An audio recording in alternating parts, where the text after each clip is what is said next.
Should you transfer your 403 account to another provider? That's what we're answering in today's video. If this is your first time here, make sure to like and subscribe so you don't miss future updates like this one.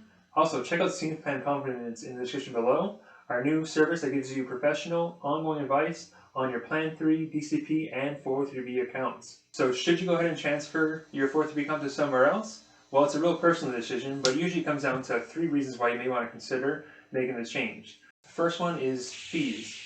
So fees are a big concern for a lot of people. Most people have no idea what the fees are in their account or how to calculate all the different fee levels out there. Because depending on what kind of 403 you have, there can be 3 or up to 4 different layers of fees on those accounts. So that's why it's important to do some research before diving into one. But if you already got one started, now it's never too late to go ahead and look around to see what options are available in your school district, and then you can do what they call a 403B exchange. And that is taking one 403 contract and exchanging it for another one within your same provider's list. Now, another reason why you may want to consider changing 403 providers is if you're wanting to gain more investment options. Oftentimes, people find themselves in these 403 plans with very limited fund lineups. Oftentimes they have 50 or less options to choose from, so it's really hard to build a great portfolio when you have such few selection options, especially when there are 403 plans out there that have 10,000 options available into them. So if you had to choose from one company that offers 50 choices and one that offers 10,000, the choice is pretty clear on which one you're probably going to find more value in, or at least stand a chance of building a better portfolio overall. So investment choices are an important thing to look at before making the change into another provider. Now, a third, and this is kind of a big one, is when you're making the change, you want to make sure you know what kind of 403 you're getting. Remember, there are 2 different kinds. There are 403Bs that are tax shelter annuities or TFSAs, and there are ones that are mutual fund based. So these TFSAs have what they call a surrender charge attached to them. So when money goes into them, they have to stay in them for a certain amount of time. Otherwise, you're going to be paying a penalty when you take it back out. And it doesn't even matter if you're working or retired. If you're still within that time frame, you get penalized on it. So it's something to keep in mind before you roll a 403B account into it. You want to make sure you go with a company that doesn't have that on there. So you want to find a mutual fund-based platform. Now, with the mutual-based platforms, they can be broken down in 2 other types as well.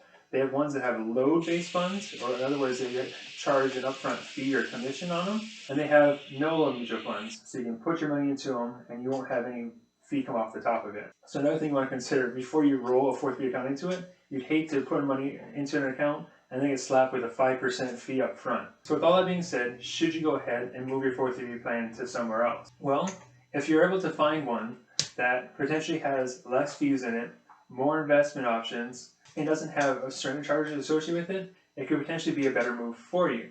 Some things to keep in mind though is when you make the change, if you're already in an annuity plan, you could have to pay surrender charges. So you want to make sure you look at that to make sure when you do the transfer, you don't hit with that penalty.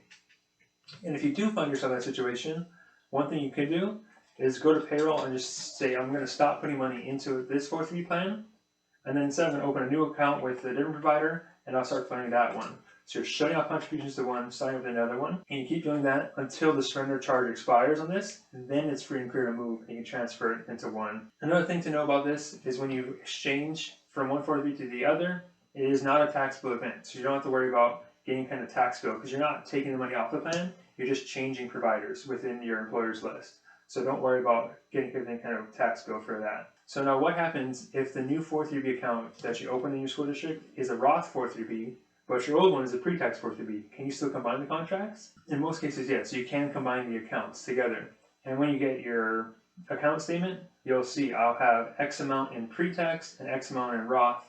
Sometimes they'll lump them all together and they'll have a breakdown of how much of that total balance is pre-tax and how much is Roth. So every company does it a little bit differently, but yes, you can combine your accounts even if one is a Roth and one is a pre-tax account. Now, if you had a 403 account from a while ago and the advisor or person that helped you set it up is no longer working with you anymore, perhaps changed companies, then you may be wanting to get that going again or have someone else's eyes on it. That could be another reason to change. Because just because that person left doesn't mean you have to stay with that company anymore. You can always move to somewhere else and potentially hire a new advisor to help you manage that account again. So as you can see, there's a lot of things to consider before going ahead and exchanging one 403 plan for another, and it can be kind of confusing.